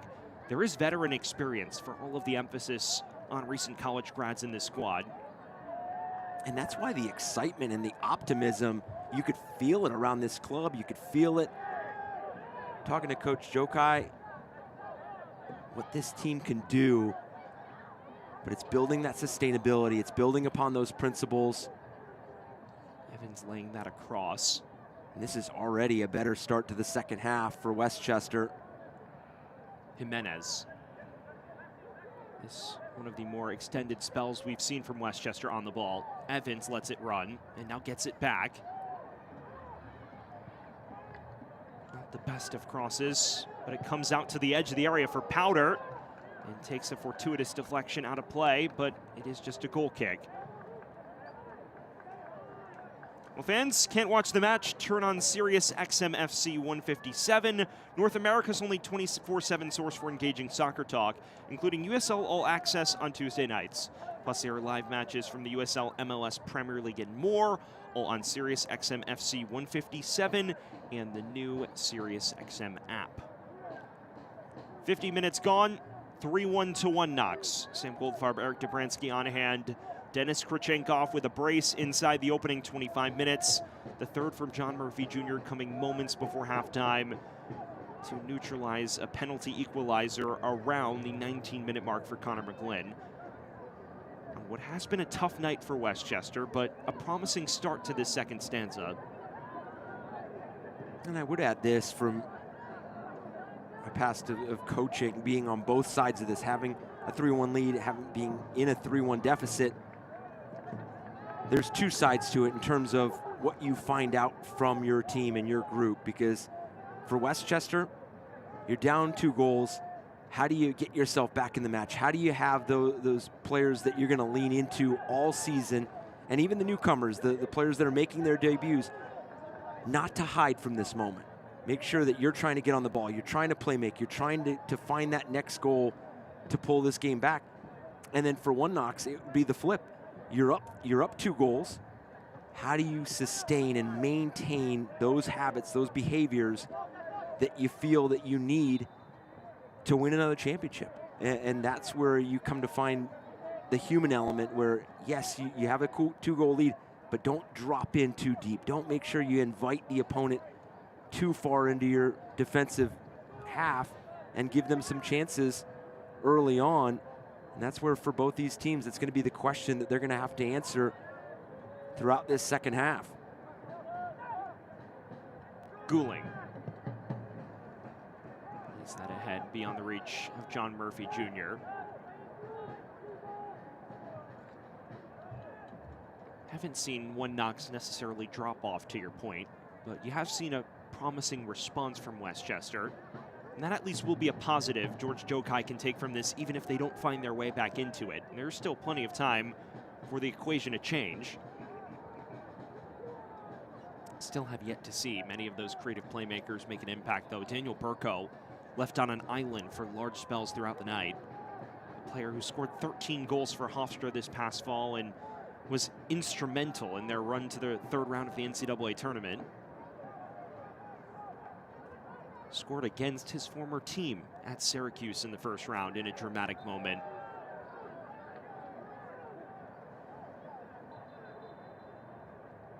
And that sequence right there with Stephen Payne is something that One Knox has done so well defensively throughout this evening, and not just specifically against Stephen Payne. It was just that sequence that kind of highlights it.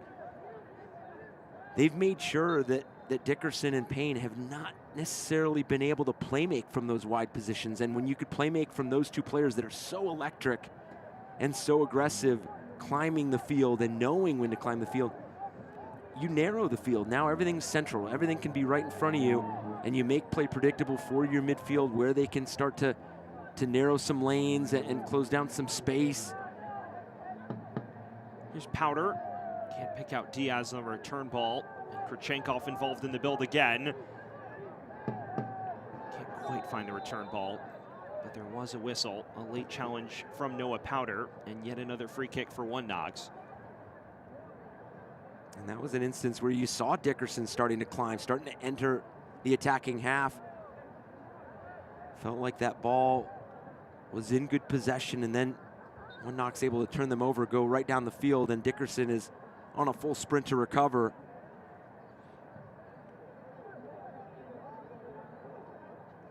Well, 10 minutes into this second half, we've seen signs of life from Westchester, but One Knox starting to reassert themselves.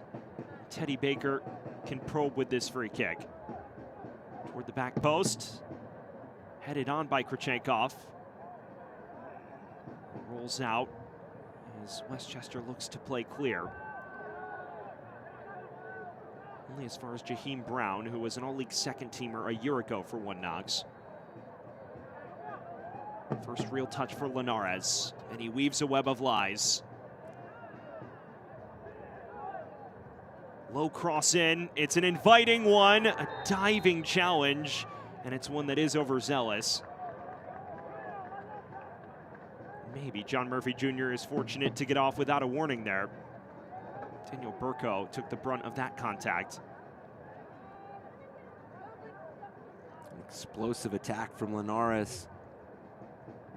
Takes a touch past the defender, but does not bring that ball back. Continues to drive at that end line, create. That just signals to your team that it is go time. Get in the box, get yourself into some situations, and obviously John Murphy Jr., as you mentioned, overzealous in that challenge, but opportunistic in what he was trying to create on that service.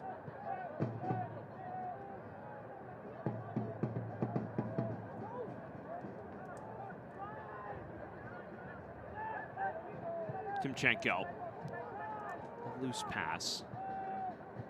Here, word Westchester is readying a change. We will get it to when we have it, as Kurchenkov strolls forward, was hunting the hat trick, and now issues playing out of the back. That's certainly risky. Came off well enough. It's Josh Drack who's getting set to enter for Westchester. So you get the sense that maybe Dickerson, who's on a yellow card, will be the like-for-like replacement. Heart-pounding moment playing out of the back for Westchester. No harm, no foul. They were able to get out, be composed. They're back on the ball. They usher it wide to Dickerson in what could be his final involvement of the night. Looks forward. Knocked out of play.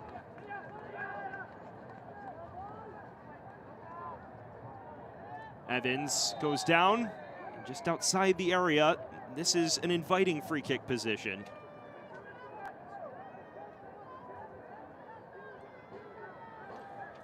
Quartet of changes. Westchester starting to consider wholesale alterations. That was the elusiveness of what Kyle Evans can be on the ball right outside the 18.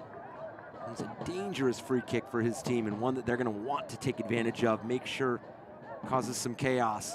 Powder floats it in, and it's right to Gary Bay, and that's rather underwhelming.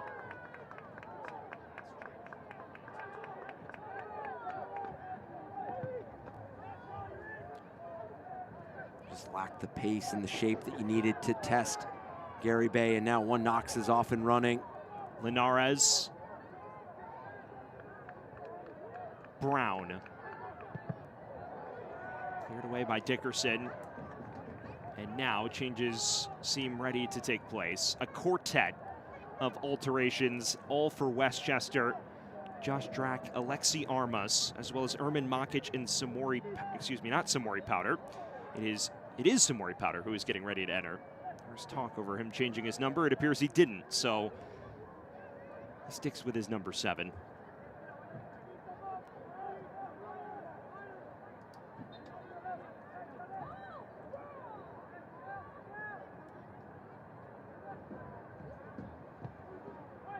Waiting on those changes for one final free kick. Kurchenkov's header. Linares ahead. Looking for his teammates in the area. Run down once again by Chris Teo, who's making an impact in a more inverted position now. Brown.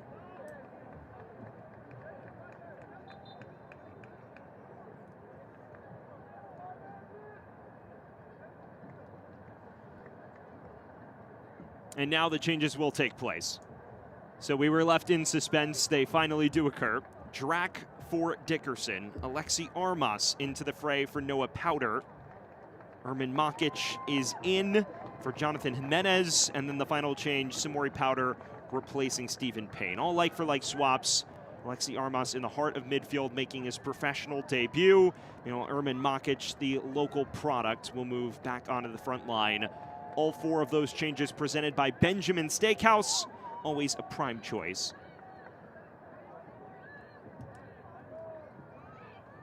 Give this game a different look.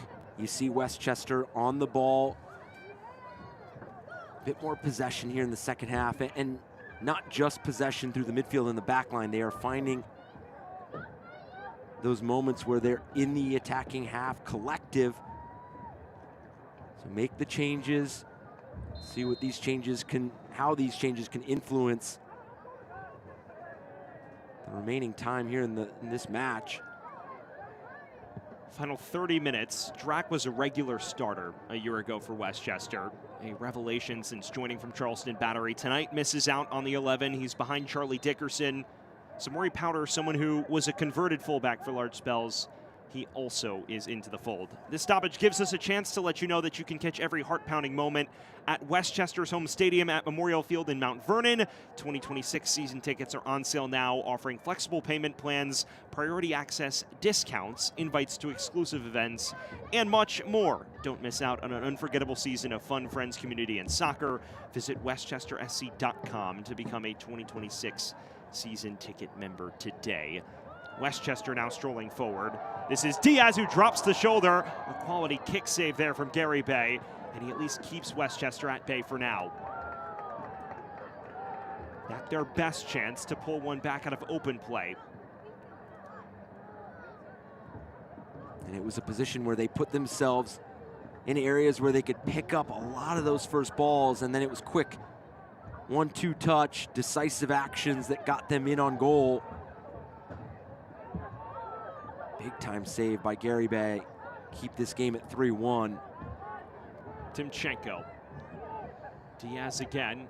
He was the architect of that chance moments ago. Drack is much better from Westchester. McGlynn. Diaz can't quite pick out Drack. It was read brilliantly by Brown. Maybe space to play out. Kurchenkov. Running at the defense and going at it himself. With the level of confidence he's playing with, you can't fault him. Yeah, he is putting everything on display right now.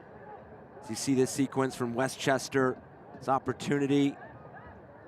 That was goal bound, so that save from Gary Bay important, and especially in matches like this where you're not necessarily seeing a lot of action in and around your goal, to stay sharp and detailed like that with a save, keep this a 2-goal advantage is so important. And then one knocks and Kurchenkov, you think the ball's played into space where maybe he can't necessarily reach it or get to it, gets to it comfortably, and then creates his own opportunity. Doesn't really need a lot of numbers around him. There will be a lot of coaches that just added him to the top of their scouting report. Yep, and that'll be that's a great point, Sam. That'll be the challenge for Kurchenkov as he navigates his pro career. There's a cross in from Powder, falls for drag. It was caught between two minds. Now back in. Makic committing the foul.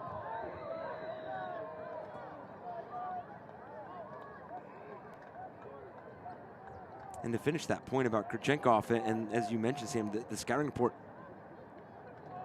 the way that his game is built does make him a difficult player to put your finger on in terms of to shut down for a full 90 minutes, because he can stretch you, he can play in front of you, doesn't need a lot of run up to get a good solid strike, can finish from different angles, and commands so much attention that those around him can start to feel some of that space open up.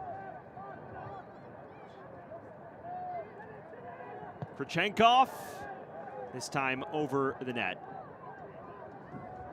Well, fans, 2026 Westchester Soccer Club season tickets are now on sale. Don't miss your chance to be part of our historic inaugural season at Memorial Field in Mount Vernon. Catch all of the action and all of the fun starting at just $15 per game. Tickets are selling fast. Visit westchestersc.com for more information.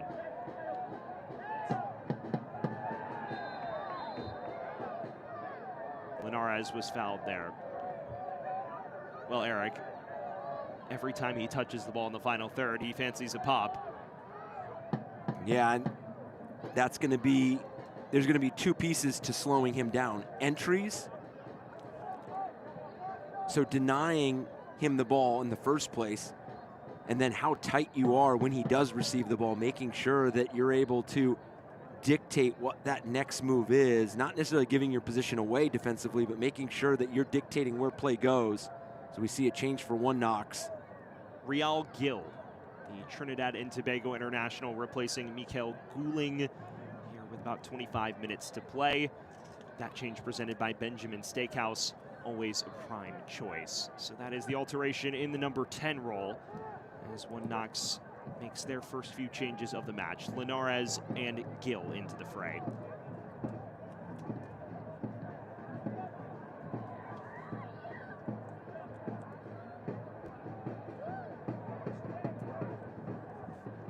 Well, fans, eFootball is here. Live your dream, rep your team, and play as your favorite USL Championship club.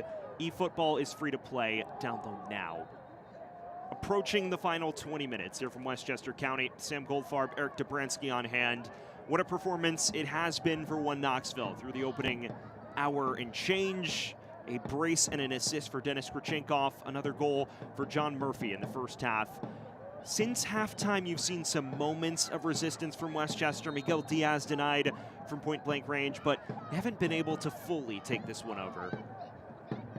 Yeah, you've seen an uptick in final third entries from Westchester. Right now 16 here in the second half, but 0 have been able to find that entry into the 18-yard box in one Knox. So that's going to be something that you definitely want to see for Westchester as you move forward in this match and throughout the season, is some of those fine-tuning decisions when you enter the final third. What are the runs?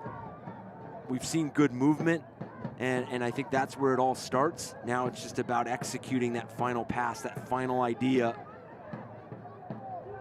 Here's Timchenko, one of the players George Jokai raved about, and he plays this forward. It's a solid ball as well, and Evans just can't get around his defender in T.O. As you mentioned, it's that final ball that's just been lacking. You have to love that coming from your center back. He sees the space, he drives into it, forces one Knox to make some tough decisions. Plays a dangerous ball. Talked about it earlier in the first half, that the roles of players you don't necessarily play a position anymore.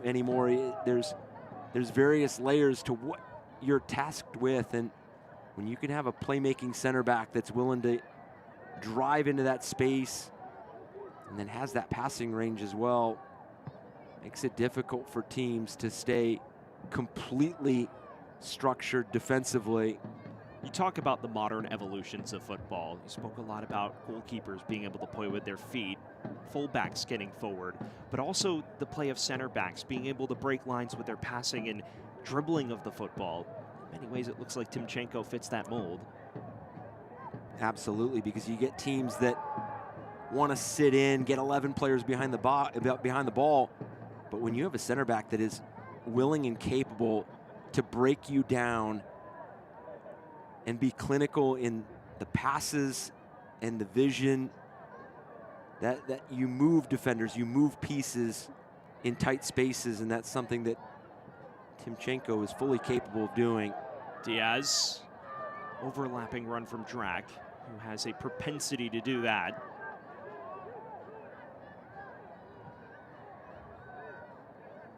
Timchenko.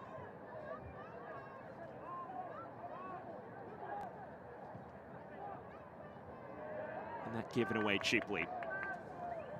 Fans, don't miss your chance to be part of history with Westchester's first professional soccer club. Season tickets start at just $15 per game, bringing you world-class action at an unbeatable value. Visit westchestersc.com to learn more and lock in your seat for the 2026 season. 2026 Westchester SC season tickets are on sale now. Closing stages of this one as we enter the final 20, and one Knoxville maintaining its 3-1 cushion. Although we have seen signs of life from Westchester, and you get the sense that if they can strike, maybe we may have some late jeopardy on our hands. It's a deserved advantage for one Knox, but interestingly enough, when you look at XG, Westchester the narrow advantage, 0.83 to 0.81. I'll tell you what, 0.81 for Knoxville feels low tonight. Yeah, I'm going to tell you, Sam, I don't fully grasp the metric in terms of XG. Obviously, it's something that a lot of coaches lean on, and I have in the past for sure. You look at expected goals, you look at chances created, chances given up, and that's something that's an important piece of, talked about the evolution of positional play, the evolution of what guides the discussion and the dialogue and the narrative in which you grow off of and develop from. But 3 goals for one Knox and being an XG below what Westchester's is right now, and they have had some better play here in the second half, but still have not yet created that. Well, they did force Gary Bay into that difficult save with his left foot, but besides that, they have not been able to sustain a threat to get themselves back in this match. One more change being prepared, the professional debut of Eli Conway as he enters for the first time in place of Denis Krychenkov. So the hat trick on the debut won't quite materialize, but he gets a large embrace from his coach. And how about this performance that Krychenkov produced? Yeah, what a first pro performance from Krychenkov.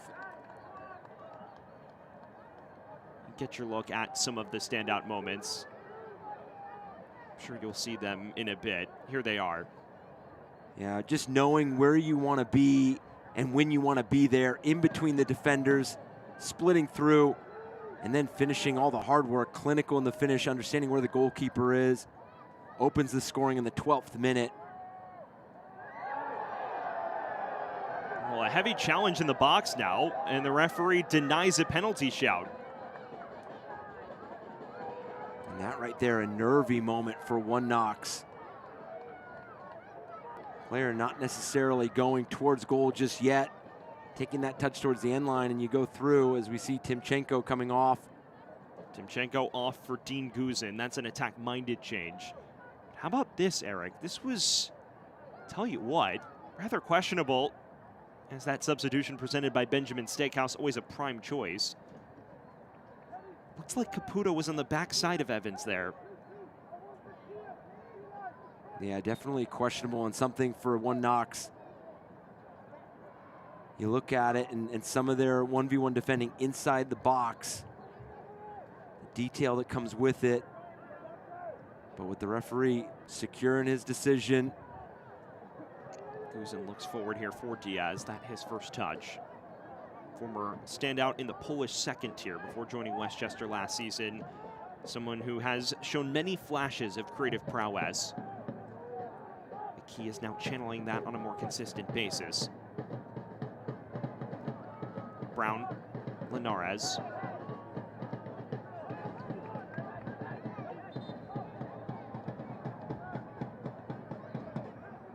That's going to be something that head coach George Jokai is going to point to, along with a lot of things, but when they were successful getting into the 18-yard box, they created some dangerous moments, and not necessarily ones that came to fruition in front of goal, but with challenging and questioning one Knox. But now it's about putting it together and making sure that you're consistent with the looks that you're giving yourself offensively, and you're giving yourself a chance to see significant runs of spell, because you talk to any coach, you talk to any team, you know you're going to suffer without the ball at some point in a 90-minute match. You know that you're not going to keep the ball for 90 straight minutes. But what do you do with the ball in those moments and in some of those louder areas? And for Westchester, I think there's a lot of room to grow and things that they can build off in positive moments. And for One Knox, it would be the same thing. I think some of the build-up play and some of the decisive, quick decisions have been on point tonight. This is Burko. Still looking to make his impact felt. Plays this into a dangerous area. And Makic loses possession of the football. There has been that layer of decisiveness from One Knoxville, to your point. Kurchenkov providing it in the first half, and then they add the third with the touch of flair. Westchester has had few moments where they've been able to flash that clinical finishing, with the exception of the Diaz effort that was saved rather well. As this long throw comes in. Nodded away only as far as the edge of the area, and that was always knuckling the wrong direction.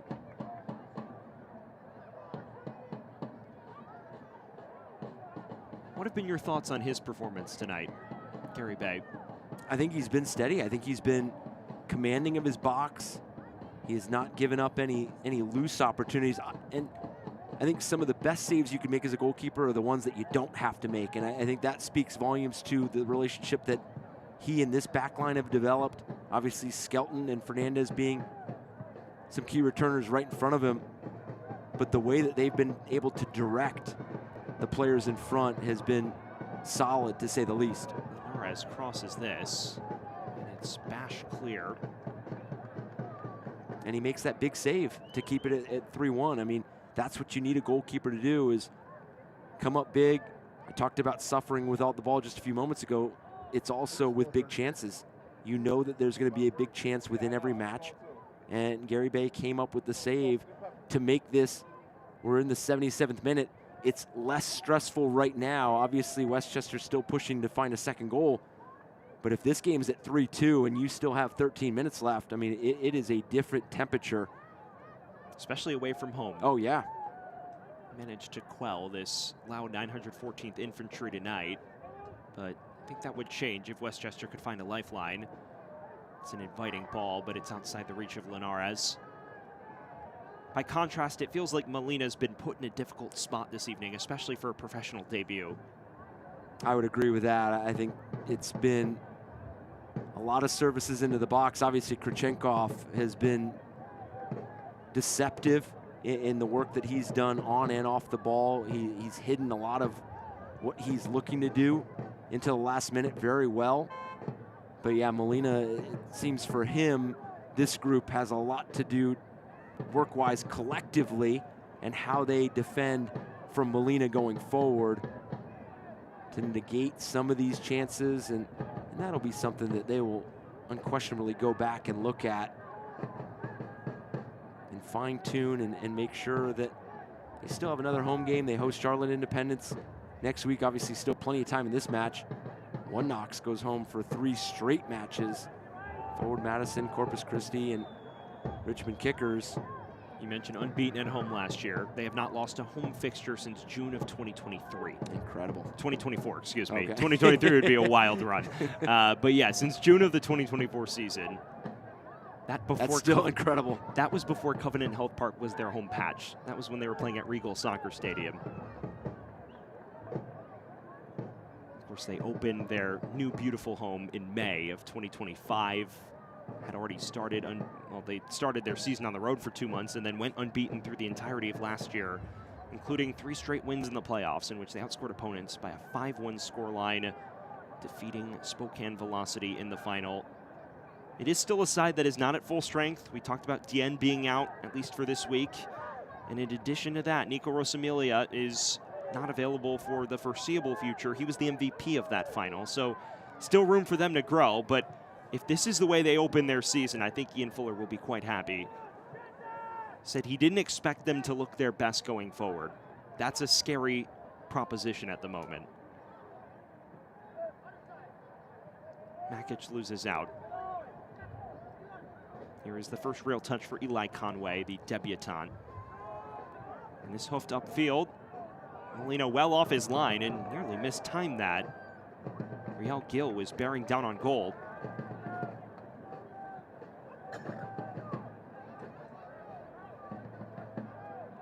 You just know that opening weekend is going to present so much learning, so much reflection.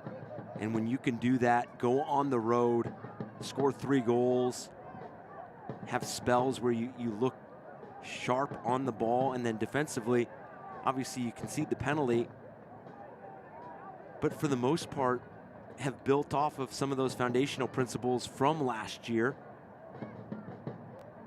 You have to like learning when you win and you pick up 3 points. If you were evaluating areas of improvement for One Knox from this performance, what comes to mind? Because obviously it has been such a comprehensive display. That's a good question, because I think this game has presented so many different pictures in terms of what this game has asked of One Knox, because I would say that maybe on the ball, I've talked about how progressive they've been with that first pass, because some of the possession numbers, you could probably see some longer spells or some more purposeful spells from them. But I also wouldn't want to take away from the aggressiveness that they've played with throughout the evening and what that has led to. By contrast, George Jokai looks on. I'm sure he'll have his thoughts on how this one unfolded. In many ways, undone by a poor start, because it's felt like they've been up for the task here in the final 45 minutes. As you mentioned, that next home match against Charlotte Independence before they host New York Renegade in the U.S. Open Cup first round. They don't head on the road until a match against Greenville Triumph on March 29th. It's a unique difference because last season they did not play their home league opener until early May. That was actually a defeat against Charlotte. So plenty of tasty plot lines for that next one, but still enough time to see out here. That is kept in play well by Diaz. And now arcs in the cross, a bicycle kick attempt. It's not dealt with just yet either. Powder out wide again. And this cross asking questions of Gary Bay, but he can let it sail over. Well, the audacity, Eric.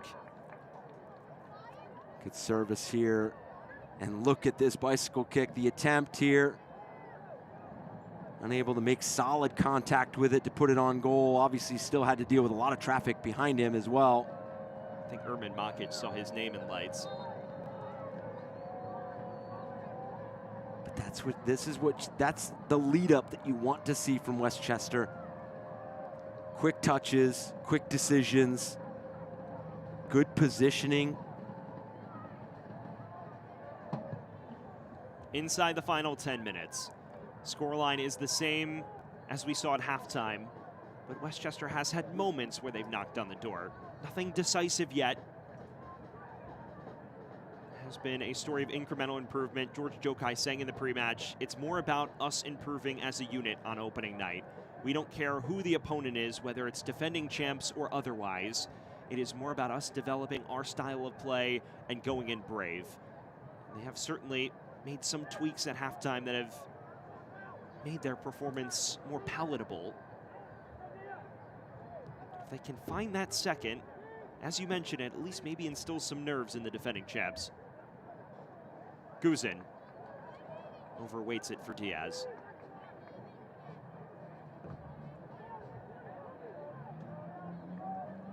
mentioned it in the first half with Kyle Evans. Have not mentioned Connor McGlynn here in this second half. Although it's been better from Westchester, you wonder if some of that attention has shifted to Connor McGlynn, really shutting down some of the moments that he's been able to get on the ball and in the areas in which he's able to get on the ball. But along with some other things, Westchester's going to look at that. How do you get some of your playmakers dictating the tempo, setting the table? He's someone that also does so much. A Swiss Army knife of a midfielder on penalties now. Someone who, as we've already mentioned, has the ability to distribute from deep or crash the box even on set pieces. I figure the more he's involved, the better. He has that dual role of being a playmaker and he can be a play finisher.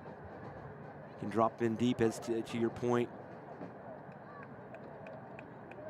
He's so positive with the space that he tries to occupy going forward. I've seen him hit some thunderous strikes from distance, and he can definitely tee it up with the best of them. Final 5 minutes, Becken. For One Knox, it's about seeing this out and taking the sting out of things. They've done their work. A Dennis Krachenkov brace and a third from John Murphy Jr. just before halftime have neutralized what was a Connor McGlynn equalizer from the spot. All in all, a comprehensive performance. They would be deserving victors if they can see this over the line. Westchester looking to make it a little more nervous. This clip towards Diaz, Skelton away, and he's someone who's more experienced than most at seeing games out. This is a team that rarely conceded, let alone multiple goals in a match last year. When you look at the numbers, they conceded less goals than matches played in league play. It was remarkable from One Knox. 27 goals allowed, 14 clean sheets in 2025. Linares. Has shown moments of flash since coming on as a halftime substitute. Gill. Conway. Clever touch, and it's opening up now for One Knox. The cross in towards Gill. Just about scrambled away. That was slick, though, from One Knox.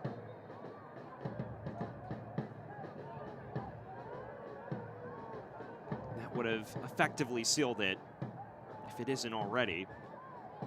Diaz. Guzin. Makic on the turn. Out wide for Diaz. McGlynn. Arced into the penalty area. Burko got his head to it, but rather tame in the end. And another area that Ian Fuller and his group are going to be pleased with is the integration of the newcomers. I mean, you're always going to see roster turnover, whatever league you're in, whatever team you're coaching, playing for. But it's, I don't want to say seamless, because he would greatly disagree with that, because this is a group that is as demanding as they get, and that culture and what they've built there at One Knox shows that. But it just looks so collective right now, and so early, match one.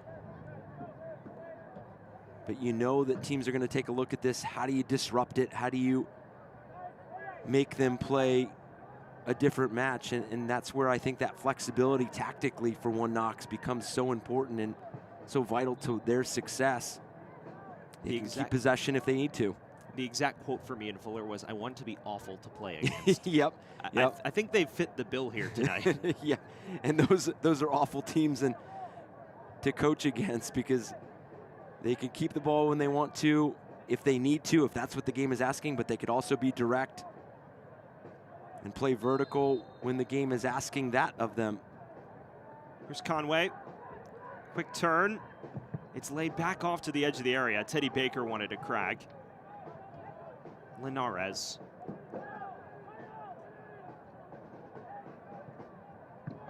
Flashes this across, and a corner for One Knox before the night is out.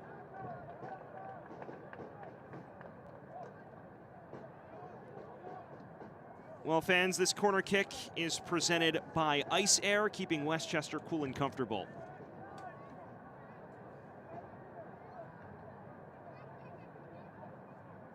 Baker will get one final crack at things. Linares and a few others waiting in the area.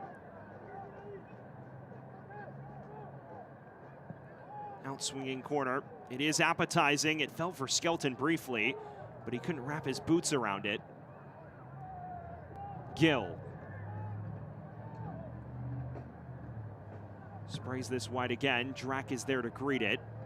Now Makic. Any counter chance was immediately neutralized, and just back to Molina.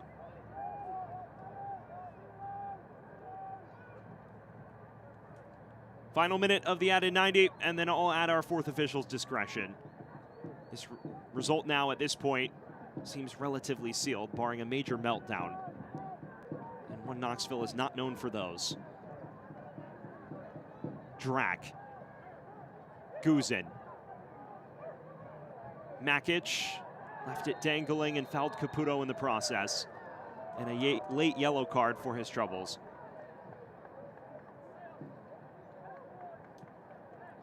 And that's going to be one of those subtle moments for Westchester that they might take a look at. You have all the momentum going forward. You have Drack climbing the field at a rapid rate. But that ball that could have just led the player a bit more and then really facilitated a rapid kind of collective performance in the attacking third.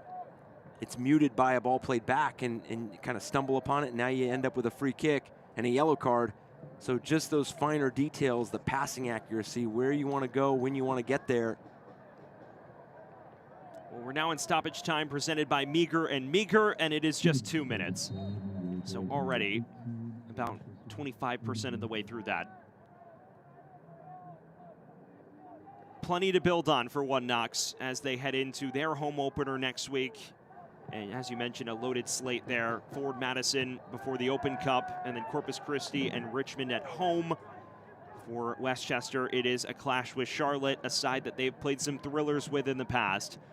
They get to duke it out with them again. That may be a reunion of sorts, because Dave Carton, their former head coach, is now on staff with Charlotte Independence once again.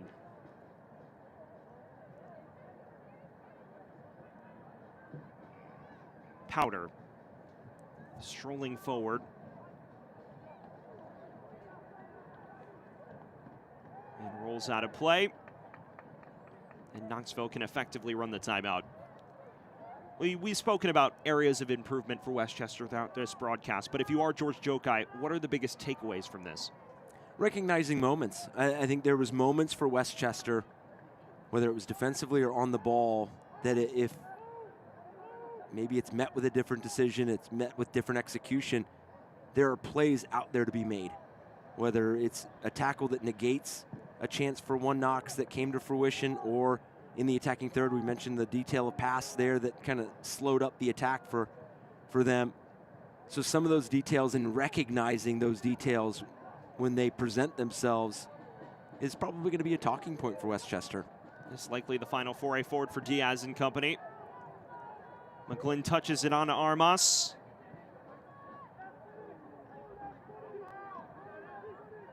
Guzin. Drack. Beyond the added 2 minutes now. Arcing this in towards Burko, who heads it back down for Evans. And there is a late lifeline here for Westchester. And that's an exceptionally well-worked goal as well. Well, how much time will the referee let this go on now?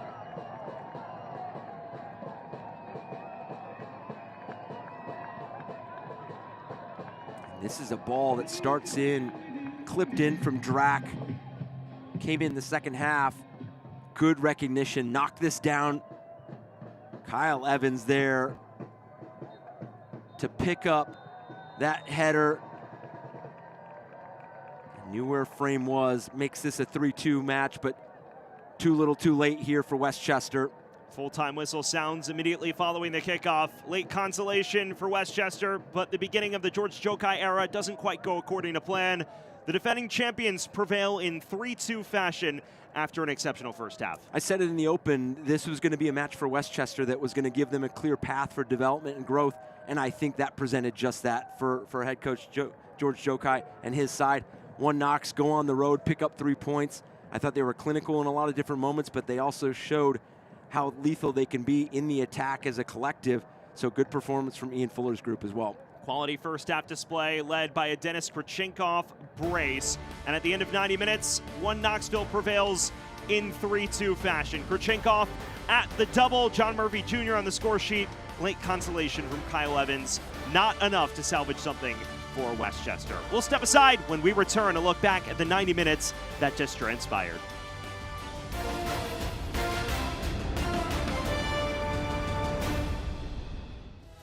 .300. That's about how many events the Community Police Relations Foundation has done in just the last year. Tens of thousands of positive interactions between law enforcement and the communities they serve.